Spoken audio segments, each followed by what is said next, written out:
শ্রেণীর গণিত ক্লাসে স্বাগতম। আজকের ক্লাসে আমরা চতুর্থ শ্রেণীর গণিত বইয়ের পৃষ্ঠা নাম্বার 13 থেকে পড়ব। খেয়াল করো, পৃষ্ঠা নাম্বার 13 এখানে রয়েছে নিচের ছবির মতো 5টি নম্বর কার্ড তৈরি করি এবং সেগুলো দিয়ে যত বেশি সম্ভব সংখ্যা তৈরি করি। সংখ্যা তৈরি করার সংখ্যাগুলো খাতায় লিখি। অর্থাৎ এখানে যে আমরা সংখ্যার কার্ডগুলো দেখতে পাচ্ছি, এই কার্ডগুলো দিয়ে আমাদের সংখ্যা তৈরি করতে হবে। এখানে যে প্রথম ঘরে যে এই কার্ডগুলো রয়েছে, এখানে 5টি কার্ড রয়েছে। এই 5টি কার্ড দিয়ে এখানে একটি সংখ্যা তৈরি করা হয়েছে। দেখো, প্রথমে 8 লেখা হয়েছে, তারপরে 5, তারপর 9, তারপর 1, তারপর 3। তো সংখ্যাটি কি হয়েছে? একক, দশক, শতক, হাজার, অযুত। একক, দশক, শতকে 3 ঘর পর এখানে যদি একটা কমা বসাই তাহলে একক, দশক, শতক, হাজার, হাজারের ঘরে 5 অর্থাৎ 5000 আর অযুতের ঘরে 8 অর্থাৎ এই দুটি ঘর মিলে তো আমরা জানি হাজার হয়, তাহলে 85,913 সংখ্যাটি হয়েছে 85,913। এরপরে আমরা আরো সংখ্যা কার্ড দিয়ে এখানে সংখ্যা তৈরি করব। এখানে বলেছে এই 5টি কার্ড দিয়ে বৃহত্তম কোন সংখ্যাটি তৈরি করতে পারি। আচ্ছা, এই প্রশ্নগুলো সমাধান করার আগে আমরা এখানে যে সংখ্যা কার্ডগুলো রয়েছে এই কার্ডগুলো দিয়ে আমরা সংখ্যা তৈরি করব। প্রথমে যে এইখানে যে কার্ডগুলো রয়েছে সেগুলো দিয়ে আমরা একটা সংখ্যা তৈরি করি। এখানে আছে 9, আছে 3, আছে 1, এখানে আছে 8, এখানে আছে 5। তাহলে এগুলো দিয়ে আমরা যদি একটা সংখ্যা তৈরি করি তাহলে প্রথমে আমরা আমাদের মন মতো করে একটি সংখ্যা লিখলাম। প্রথমে 5 লিখলাম, এরপর 1 লিখলাম, এরপর 3 লিখলাম, এরপর 9 লিখলাম, 9 লিখেছি, 3 লিখেছি, 1 লিখেছি, এরপর 8 লিখলাম। তাহলে এই যে 5টি সংখ্যা দিয়ে আমরা এখানে যে সংখ্যাটি তৈরি করেছি সেটা সংখ্যাটার নাম কি? দেখো, একক, দশক, শতক, এখানে একটা কমা বসাই, তাহলে একক, দশক, শতক, হাজার।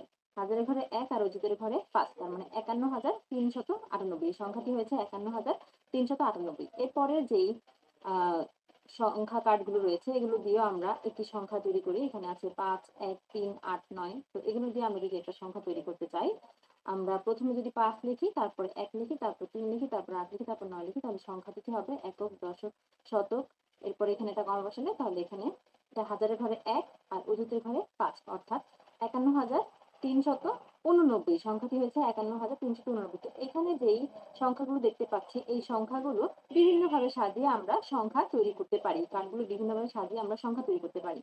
তো এখানে এই যে প্রথমে যে 5টি সংখ্যা কার্ড দেওয়া রয়েছে এই কার্ডগুলো দিয়ে আমরা এখানে বৃহত্তম সংখ্যা এবং ক্ষুদ্রতম সংখ্যা তৈরি করব। বলেছে এই সংখ্যা কার্ড দিয়ে কি বৃহত্তম সংখ্যা তৈরি করতে পারি? অবশ্যই পারি।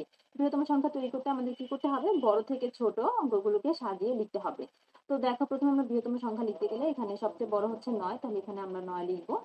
তারপরে আরেকটু সুন্দর করে লেখাটা লিখি, এখানে আমরা 9 লিখব। এরপরে আছে 9 এর পরে 8, এরপরে বাকিগুলোর মধ্যে বড় হচ্ছে 5, তারপর 3, 1, তাহলে 5, তারপর 3, তারপর 1। এখন এই যে আমরা সংখ্যাটা পেলাম এই সংখ্যাটা হচ্ছে বৃহত্তম সংখ্যা। সংখ্যাটা কত? একক, দশক, শতক, হাজার, অযুত অর্থাৎ 98,531। বৃহত্তম সংখ্যাটি হচ্ছে 98,531। যদি এই সংখ্যাগুলো এই সংখ্যার অঙ্কগুলো দিয়ে আমরা একটা ক্ষুদ্রতম সংখ্যা তৈরি করতে চাই তাহলে আমাদের ছোট থেকে বড় সাজিয়ে লিখতে হবে। অর্থাৎ প্রথমে 1, তারপরে 3, তারপরে হচ্ছে 5, তারপরে 8, তারপরে 9। তো সংখ্যাটি কি হয়েছে? ক্ষুদ্রতম সংখ্যাটি 13,589। 13,589। এবার আমরা একটু নিচের দিকে চলে যাব, দেখি আর কি আছে। দেখো, এখানে এই মেয়েটি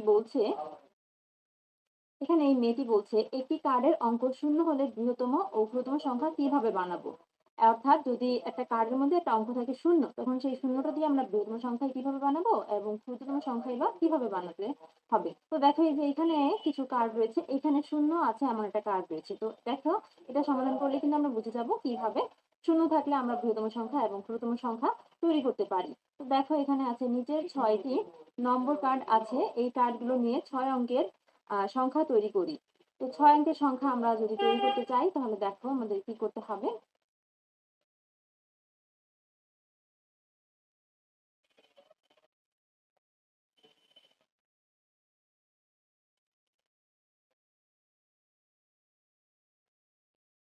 তো এখানে আমাদের প্রথমে যদি আমরা সবগুলো কার্ড দিয়ে 6 অঙ্কের একটা বৃহত্তম সংখ্যা তৈরি করি তাহলে আমাদের বড় থেকে ছোট সাজিয়ে লিখতে হবে। এখানে সবচেয়ে বড় কোনটা? সবচেয়ে বড় হচ্ছে 9। তাহলে 9 আমরা প্রথমে লিখব। এরপরে যেগুলো আছে সেগুলোর মধ্যে 7 বড়। তাহলে তারপরে আমরা লিখব 7। এরপরে বাকিগুলোর মধ্যে বড় কোনটা? বড় হচ্ছে 4। তাহলে এরপরে লিখব আমরা 4। বাকিগুলোর মধ্যে 3 বড়। তাহলে লিখলাম 3। এরপর আর কি আছে? এখানে 2 আর 0 সবচেয়ে ছোট। তাহলে শূন্য আমরা সবার শেষে লিখবো। তাহলে যদি আমরা বৃহত্তম সংখ্যা তৈরি করতে চাই তাহলে আমরা বড় থেকে ছোট সাজিয়ে লিখলেই হবে। আমরা সংখ্যাটি পাবো কত? আমরা সংখ্যাটি পাবো এখানে যদি আমরা কমা বসাই একক, দশক, শতক, এখানে একটা কমা বসাই ৩ অঙ্ক পর, আর এখানে ২ অঙ্ক পর, এখানে একটা কমা বসাই। তাহলে এটা হচ্ছে হাজারের ঘর, এটা হচ্ছে লক্ষের ঘর। অর্থাৎ ৯,৪৭,৩২০ সংখ্যাটি হচ্ছে ৯,৪৭,৩২০। এরপর আমরা যদি ক্ষুদ্রতম সংখ্যা তৈরি করতে চাই তাহলে দেখো কি করতে হবে। ক্ষুদ্রতম সংখ্যা তৈরি করতে গেলে আমরা জানি ছোট থেকে বড় সাজিয়ে লিখতে হয়, কিন্তু এখানে সবচেয়ে ছোট হচ্ছে শূন্য। শূন্য যদি আমরা একটা সংখ্যার প্রথমে দিয়ে দিই তাহলে কি শূন্য এর কোনো মান থাকে? মান থাকে না। তাই আমরা কি করব, শূন্যটা বাদ দিয়ে যেই অঙ্কগুলো রয়েছে সেগুলোর মধ্যে সবচেয়ে ছোট যেটা সেটা প্রথমে লিখবো, তারপর শূন্যটা লিখবো। তাহলে এখানে সবচেয়ে ছোট হচ্ছে ২। তাহলে আমরা ক্ষুদ্রতম সংখ্যা যদি লিখতে চাই তাহলে প্রথমেই আমরা লিখবো সবচেয়ে ছোট সংখ্যা, সবচেয়ে ছোট অঙ্ক ২। এরপর আমরা যে শূন্য বাদ দিয়েছি এরপর শূন্যটা লিখবো। ঠিক আছে? এরপর বাকি যে অঙ্কগুলো রয়েছে সেগুলো আমরা ছোট থেকে বড় সাজিয়ে লিখবো। এরপর ২ এর পরে কি আছে? ৩। ৩ এর পরে কি আছে? ৪। এরপরে ৭, এরপরে ৯। তাহলে এখন সংখ্যাটা কি হয়েছে দেখো, আমরা কমা বসালে একক, দশক, শতক, ৩ অঙ্ক পর এখানে একটা কমা, ২ অঙ্ক পর এখানে একটা কমা। তাহলে এটা লক্ষের ঘর, এটা হাজারের ঘর। তাহলে ২,০৩,৪৭৯। সংখ্যাটি হচ্ছে ২,০৩,৪৭৯।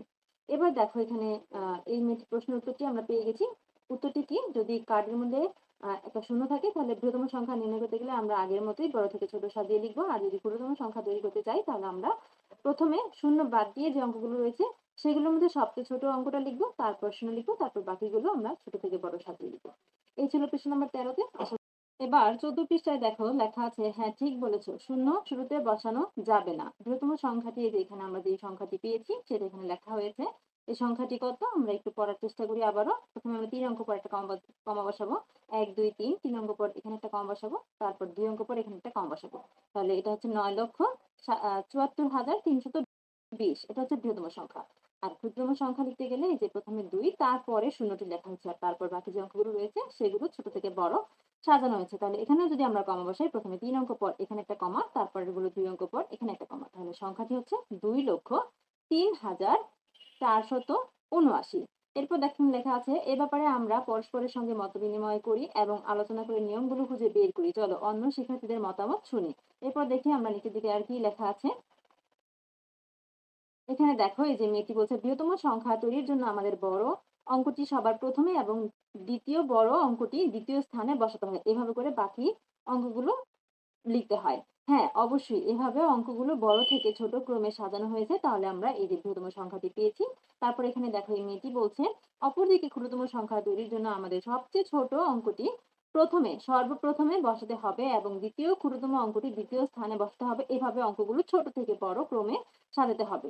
বুঝতে পেরেছো? এরপর দেখো এখানে লেখা আছে, এই ছেলেটি বলছে, কিন্তু আমাদের শূন্য সম্পর্কে সচেতন থাকতে হবে। যদিও শূন্য হচ্ছে সবচেয়ে ক্ষুদ্রতম অঙ্ক, তবুও শূন্যকে সবার প্রথমে দেওয়া যাবে না। কারণটা কি? কারণ হচ্ছে কোনো সংখ্যাই শূন্য দিয়ে শুরু হয় না। তাই শূন্য অঙ্কটি বাঁদিকে প্রথমে না বসিয়ে দ্বিতীয় স্থানে বসাতে হবে। যেমন এই যে এখানে আমরা ক্ষুদ্রতম সংখ্যাটি তৈরি করেছি, এই অঙ্কটি। তার মানে এখান থেকে আমাদের এই জিনিসটি মনে রাখতে হবে। কোন জিনিসটি? কারণ হচ্ছে যে আ শূন্য সবার প্রথমে কেন বসানো যাবে না?